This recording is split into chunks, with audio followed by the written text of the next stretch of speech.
यज्ञशाला में शिव का भागना देखकर सती के रोषपूर्ण वचन, दक्ष द्वारा शिव की निंदा सुन दक्ष तथा देवताओं को धिक्कार फटकार कर सती द्वारा अपने प्राण त्याग का निश्चय। ब्रह्मा जी कहते हैं, नारद, दक्ष कन्या सती उस स्थान पर गई जहाँ वह मान प्रकाश से युक्त यज्ञ हो रहा था। वहाँ देवता, असुर, मुनिंद्र आदि के द्वारा कौतूहलपूर्ण कार्य हो रहे थे। सती ने वहाँ अपने पिता के भवन को नाना प्रकार के आश्चर्यजनक वस्तुओं से संपन्न, उत्तम प्रभात से परिपूर्ण, मनोहर तथा देवताओं और ऋषियों के समुदाय से भरा हुआ देखा। देवी सती भवन के द्वार पर जाकर खड़ी हुई और अपने वाहन नंदी से उतरकर अकेले ही शीघ्रता पूर्वक यज्ञशाला के भीतर चली गई। सती को आया देख उनकी यशस्विनी माता आशिकी वीरनी ने उनका यथोचित आदर सत्कार किया, परंतु दक्ष ने उन्हें देखकर भी उनका आदर नहीं किया तथा उन्हीं के भय से शिव की माया से मोहित हुए दूसरे लोग भी उनके प्रति आदर का भाव ना दिखा सके। उन्हें सब लोगों के द्वारा तिरस्कार प्राप्त होने से सती देवी को बड़ा विस्मय हुआ, तो भी उन्होंने अपनी माता पिता के चरणों में मस्तक झुकाया। उस यज्ञ में सती ने विष्णु आदि देवताओं के भाग देखे, परंतु शंभु का भाग उन्हें कहीं नहीं दिखाई दिया। तब सती ने दूसरा क्रोध प्रकट किया। वे अपमानित होने पर भी रोष से भरकर सब लोगों की ओर क्रूर दृष्टि से देखती और दक्ष को जलाती हुई सी बोली। सती ने कहा, प्रजापति, आपने परम मंगलकारी भगवान शिव को इस यज्ञ में क्यों नहीं बुलाया, जिनके द्वारा यह संपूर्ण चराचर जगत पवित्र होता है, जो स्वयं ही यज्ञ में श्रेष्ठ, यज्ञ की अंग, यज्ञ की दक्षिणा और यज्ञ कर्ता यजमान है। उन भगवान शिव के बिना यज्ञ की सिद्धि कैसे हो सकती है? अहो, जिनके स्मरण करने मात्र से सब कुछ पवित्र हो जाता है, उन्हीं के बिना किया हुआ यह यज्ञ अपवित्र हो जाएगा। द्रव्य, मंत्र आदि, हव्य और कव्य, ये सब जिनके स्वरूप हैं, उन्हीं भगवान शिव के बिना यह यज्ञ का आरंभ कैसे किया गया? क्या आपने भगवान शिव को सामान्य देवता समझकर उनका अनादर किया है? आज आपकी बुद्धि भ्रष्ट हो गई है, इसलिए आप पिता होकर भी मुझे अधम जच रहे हैं। अरे, ये विष्णु और ब्रह्मा आदि देवता तथा मुनि अपने प्रभु भगवान शिव के बिना इस यज्ञ में कैसे चले आए? ऐसा कहने के बाद शिव स्वरूपा परमेश्वरी सती ने भगवान विष्णु, ब्रह्मा, इंद्र आदि सब देवताओं को तथा समस्त ऋषियों को बड़े कड़े शब्दों में फटकारा। ब्रह्मा जी कहते हैं, नारद, इस प्रकार क्रोध से भरी हुई जगदम्बा सती ने वहां व्यथित हृदय से अनेक प्रकार की बातें कहीं। श्री विष्णु आदि समस्त देवता और मुनि जो वहां उपस्थित थे, सती की बात सुनकर चुप रह गए। अपनी पुत्री के वैसे वचन सुनकर कुपित हुए दक्ष ने सती की ओर क्रूर दृष्टि से देखा और इस प्रकार कहा। दक्ष बोले, भद्रे, तुम्हारे बहुत कहने से क्या लाभ? इस समय यहाँ तुम्हारा कोई काम नहीं है। तुम जाओ या ठहरो, यह तुम्हारी इच्छा पर निर्भर है। तुम यहाँ आई ही क्यों? समस्त विद्वान जानते हैं कि तुम्हारे पति शिव अमंगल स्वरूप हैं। वे कुलीन भी नहीं हैं, वेद से बहिष्कृत हैं और भूतों, प्रेतों तथा पिशाचों के स्वामी हैं। वे बहुत ही कुवेश धारण किए रहते हैं, इसलिए रुद्र को इस यज्ञ में नहीं बुलाया गया है। बेटी, मैं रुद्र को अच्छी तरह जानता हूँ, अतः जानबूझकर ही मैंने देव ऋषियों की सभा में उनको आमंत्रित नहीं किया है। रुद्र को शास्त्र के अर्थ का भी ज्ञान नहीं है। वे उद्दंड और दुरात्मा हैं। मुझ मूढ़ पापी ने ब्रह्मा जी के कहने से उनके साथ तुम्हारा विवाह कर दिया था, अतः तुम क्रोध छोड़कर स्वस्थ शांत हो जाओ। इस यज्ञ में तुम आ गई हो तो स्वयं अपना भाग या देज ग्रहण करो।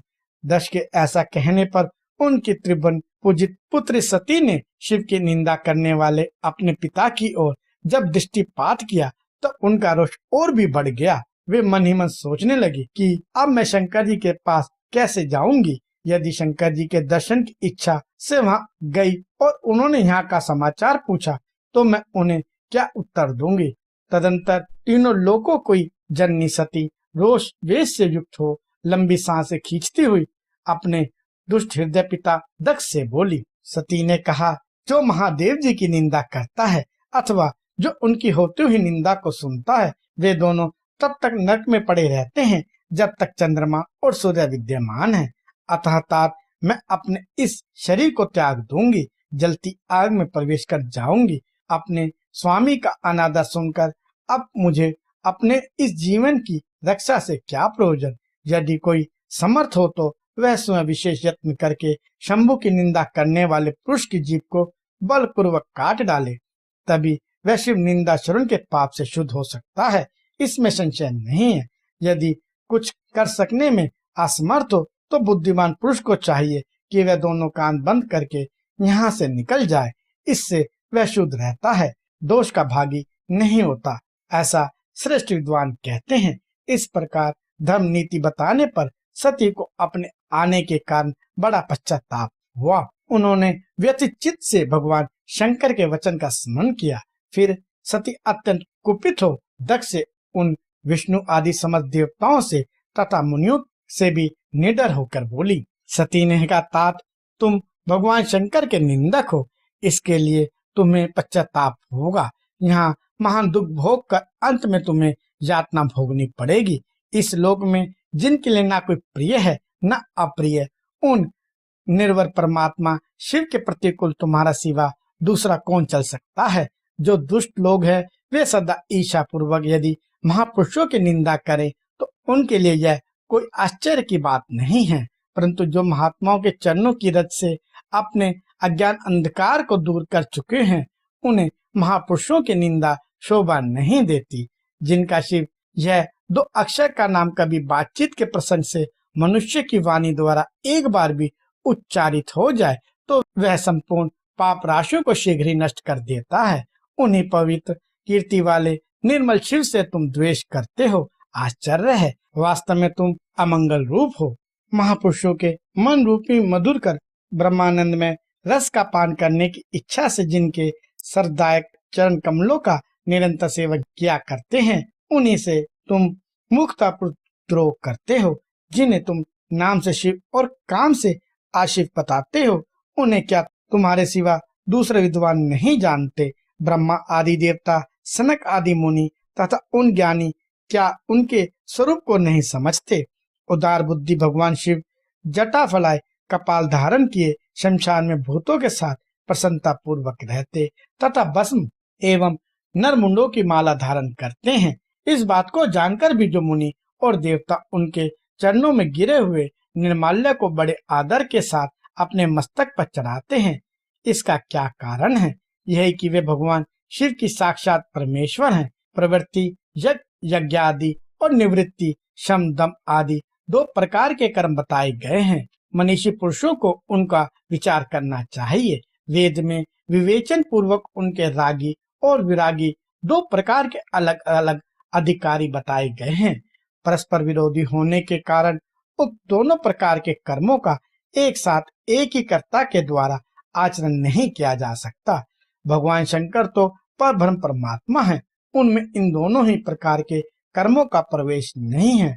उन्हें कोई कर्म प्राप्त नहीं होता, उन्हें किसी भी प्रकार के कर्म करने की आवश्यकता नहीं है।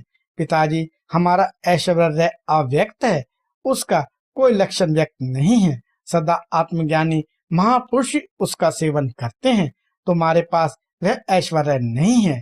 यज्ञशालाओं में रहकर वहां के अन्न से तृप्त होने वाले कर्मठ लोगों को जो भोग प्राप्त होता है उससे यह ऐश्वर्य बहुत दूर है।